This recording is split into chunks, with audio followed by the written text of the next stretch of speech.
லஞ்ச ஊழல் நீடிப்பதை இனியும் மக்கள் சகித்துக் கொள்ள மாட்டார்கள். பிரதமர் எச்சரிக்கை.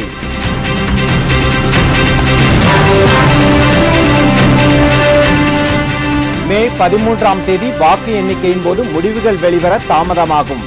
புதிய முறை காரணமாக முன்னணி நிலைமையையும் உடனே அறிய முடியாது.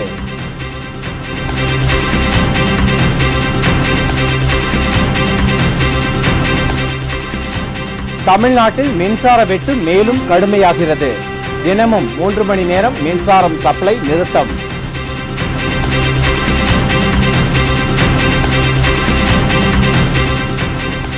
தமிழகம் எங்கும் பரவலாக மழை. மேலும் மழை நீடிக்கும் என்று வானிலை ஆய்வு மையம் தகவல்.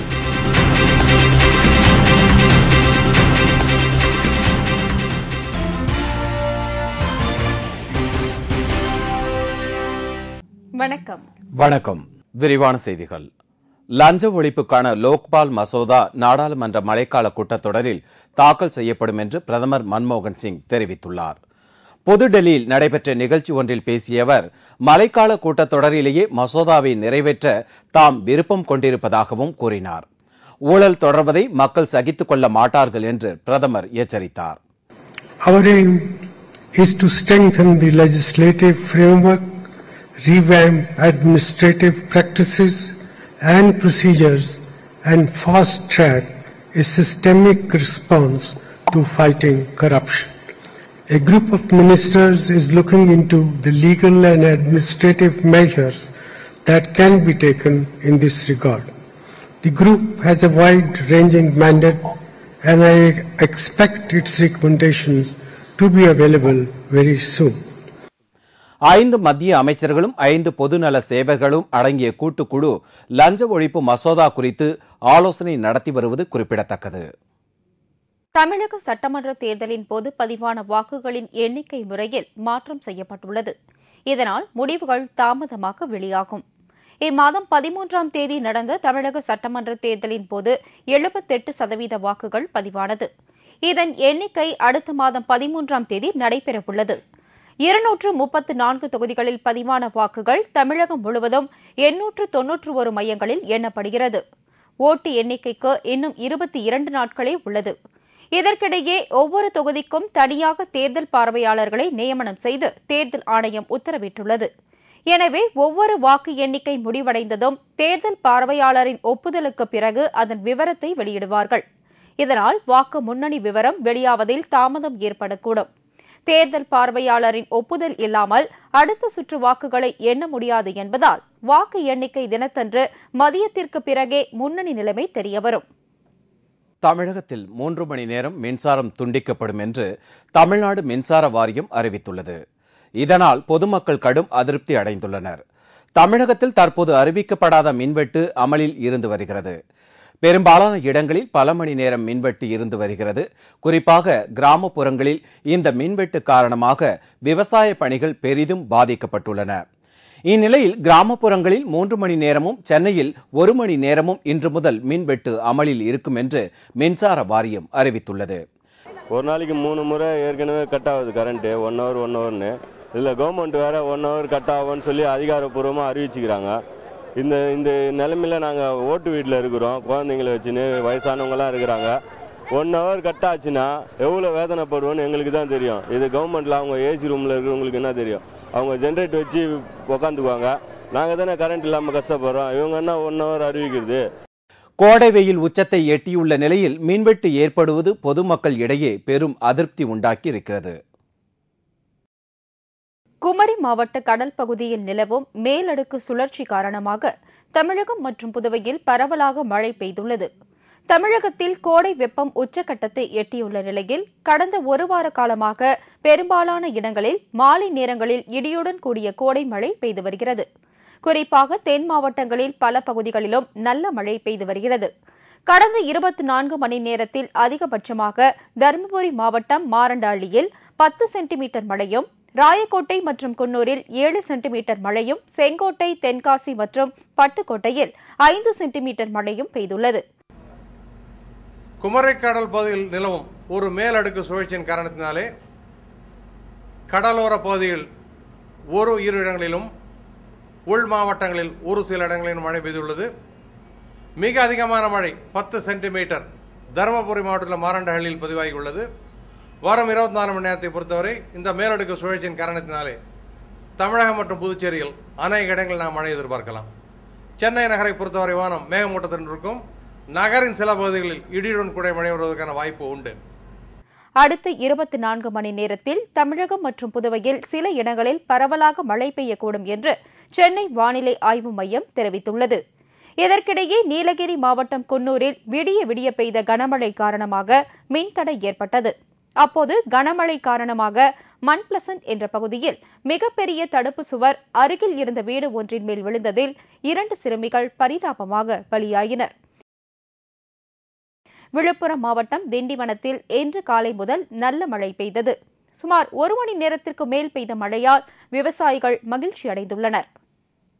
நாவரசு கொலை வழக்கில் ஜான் டேவிட்டுக்கு இரட்டை ஆயுள் தண்டனை உச்சநீதிமன்றம் உறுதி செய்துள்ளதை அடுத்து அவரை கைது செய்ய 3 தனிப்படைகள் அமைக்கப்பட்டு தேடுதல் வேட்டை நடைபெறுவதாக காவல்துறை தெரிவித்துள்ளது. சிதம்பரம் அண்ணாமலை பல்கலைக்கழகத்தில் உள்ள மருத்துவக் கல்லூரியில் படித்த 1ஆம் ஆண்டு மாணவர் நாவரசுவை ராக்கிங் செய்து துண்டு துண்டாக வெட்டி கொலை செய்த வழக்கில் கடலூர் அமர்வு நீதிமன்றம் ஜான் டேவிட்டிற்கு வழங்கிய இரட்டை ஆயுள் தண்டனையை உச்சநீதிமன்றம் உறுதி செய்து நேற்று தீர்ப்பளித்துள்ளது. சென்னை உயர்நீதிமன்றம் இந்த தண்டனை விவகாரத்தில் முறையாக செயல்படவில்லை என்று உச்சநீதிமன்றம் கண்டனம் தெரிவித்து இருந்தது. இந்நிலையில் இரட்டை ஆயுள் தண்டனை உறுதி செய்யப்பட்டுள்ள குற்றவாளி ஜான் டேவிட் தற்போது ஆஸ்திரேலியாவில் மத போதகராக இருப்பதாக தகவல்கள் வெளியாகியுள்ளது. இதற்கிடையே குற்றவாளி ஜான் டேவிட் எங்கிருந்தாலும் போலீசாரிடம் சரணடைய வேண்டும் என்று உச்சநீதிமன்றம் உத்தரவிட்டதை தொடர்ந்து கடலூர் மாவட்ட காவல்துறை கண்காணிப்பாளர் மற்றும் சிதம்பரம் காவல்துறை துணை கண்காணிப்பாளர் தலைமையில் 3 தனிப்படைகள் அமைக்கப்பட்டு தேடுதல் வேட்டை தீவிரப்படுத்தப்பட்டுள்ளது. மேலும் ஜான் டேவிட்டை கைது செய்ய இந்தியா முழுவதும் உள்ள விமான நிலையங்களுக்கு தகவல் கொடுக்கப்பட்டு தீவிர கண்காணிப்பு மேற்கொள்ளப்பட்டு வருவதாக கடலூர் காவல்துறை கண்காணிப்பாளர் அஸ்வின் கோட்னிஸ் தெரிவித்துள்ளார். ஒரு டீம் சென்னை அனுப்பியிருக்கோம். அவர் பற்றி தகவல் இப்போ கேதர் பண்ணிட்டு இருக்கோம். அவரை அரெஸ்ட் பண்ணுறதுக்கு முயற்சி பண்ணிட்டு இருக்கோம். கண்டிப்பாக அரெஸ்ட் பண்ணிடுவோம். ஃபர்ஸ்ட் ஏதாவது தகவல் வந்திருக்கு, இன்வெஸ்டிகேஷன் இருக்குன்னா நான் இப்போது சொல்கிறது விரும்பல. ஆனால் கண்டிப்பாக அரெஸ்ட் பண்ணிடுவோம். ஆதர்ஷ் வீட்டு வசதி ஊழல் விவகாரத்தில் சம்பந்தப்பட்ட ஆவணங்களை ஒப்படைக்குமாறு மத்திய மாநில அரசு அதிகாரிகளுக்கு விசாரணை குழு உத்தரவிட்டுள்ளது. கார்கில் போரில் ஈடுபட்ட தியாகிகளுக்காக கட்டப்பட்ட ஆதர்ஷ் வீட்டு வசதி திட்டத்தில் ஊழல் நடந்தது கண்டுபிடிக்கப்பட்டு தற்போது விசாரணை நடைபெற்று வருகிறது. ஓய்வு பெற்ற நீதிபதி ஜே.ஏ. பாட்டில் மற்றும் மகாராஷ்டிர அரசின் முன்னாள் தலைமை செயலர் சுப்பிரமணியம் ஆகியோரை விசாரணை அதிகாரிகளாக நியமித்து மகாராஷ்டிர அரசு உத்தரவிட்டது.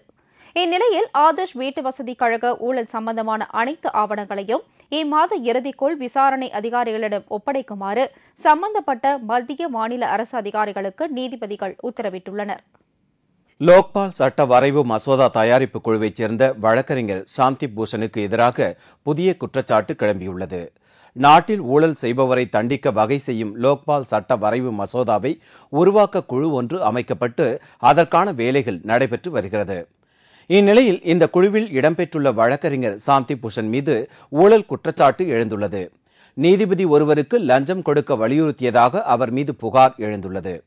இதற்கிடையே உத்தரப்பிரதேச மாநிலத்தில் கோடிக்கணக்கான ரூபாய் மதிப்பிலான பண்ணை வீடு ஒன்றை மாயாவதி அரசு சாந்தி பூஷனுக்கு ஒதுக்கியுள்ளது. எந்த அடிப்படையில் இந்த நிலம் அழிக்கப்பட்டது என்பதற்கான எந்தவித ஆதாரமும் தெரிவிக்கப்படவில்லை. எனவே இதுகுறித்து விசாரணை நடத்த வேண்டும் என்று காங்கிரஸ் மற்றும் சமாஜ்வாடி கட்சிகள் கோரிக்கை விடுத்துள்ளன. மேலும் லோக்பால் சட்ட வரைவு மசோதா தயாரிப்பு குழுவில் இருந்து சாந்தி பூஷன் விலக வேண்டும் என்று பலரும் வலியுறுத்தி வருகின்றனர். இதுகுறித்து கருத்து தெரிவித்துள்ள சாந்தி பூஷன், பண்ணை வீட்டிற்கான இடத்தை பெறுவதில் தனக்கோ தனது மகனுக்கோ எந்தவித முன்னுரிமையும் அளிக்கப்படவில்லை என்றும் இதற்கான எந்தவித அதிகார துஷ்பிரயோகமும் செய்யப்படவில்லை என்றும் கூறியுள்ளார். இதற்கிடையே நீதிபதிக்கு லஞ்சம் கொடுக்க முலாயம் சிங் யாதவிடம் கூறியது குறித்து வெளியான சிடி தடயவியல் சோதனைக்கு உட்படுத்தப்பட்டது. இந்த சோதனையில் ஒளிபரப்பானது சாந்தி பூஷனின் குரல்தான் என்பது உறுதி செய்யப்பட்டது. இதையடுத்து லோக்பால் வரைவு மசோதா குழுவில் அவர் நீடிப்பதில் சிக்கல் எழுந்துள்ளது. பகவான் சத்ய சாய்பாபாவின் உடல்நிலை மேலும் மோசமடைந்துள்ளது. இதையடுத்து பெருமளவில் பக்தர்கள் புட்டபர்த்தியில் குவிந்து வருவதால் அங்கு 144 தடை உத்தரவு அமல்படுத்தப்பட்டுள்ளது. பகவான் சத்ய சாய்பாபா கடந்த 1 மாத காலத்திற்கு மேலாக உடல்நலக் குறைவு காரணமாக புட்டபர்த்தியில் உள்ள சத்ய சாய் உயர் சிகிச்சை மருத்துவமனையில் அனுமதிக்கப்பட்டுள்ளார். தற்போது அவரது நிலைமை மேலும் மோசமடைந்து வருவதாக மருத்துவர்கள் தெரிவித்தனர். காலையில் அவரது கல்லீரல் செயலிழந்து விட்டதாகவும் இரத்த அழுத்தம் வெகுவாக குறைந்து வருவதாகவும் தெரிவித்த மருத்துவர்கள் தற்போது பகவான் சத்ய சாய்பாபாவின் உடல் உறுப்புகள் ஒவ்வொன்றாக செயலிழந்து வருவதாக தெரிவித்தனர். இந்த தகவல் அறிந்ததும் உலகெங்கிலும் உள்ள அவரது பக்தர்கள் புட்டபர்த்தியை நோக்கி குவிந்து வருகின்றனர். இதனால் அசம்பாவித சம்பவங்கள் நடைபெறாமல் இருக்க அங்கு 144 தடை உத்தரவு அமல்படுத்தப்பட்டுள்ளது. மேலும் ஏராளமான போலீசார் பாதுகாப்பு பணிக்காக புட்டபர்த்தியில் போடப்பட்டுள்ளனர். மீண்டும் முக்கிய செய்திகள். லஞ்ச ஒழிப்புக்கான லோக்பால் மசோதா நாடாளுமன்ற மழைக்கால கூட்டத்தொடரில் தாக்கல் செய்யப்படும் என்று பிரதமர் மன்மோகன் சிங் தெரிவித்துள்ளார்.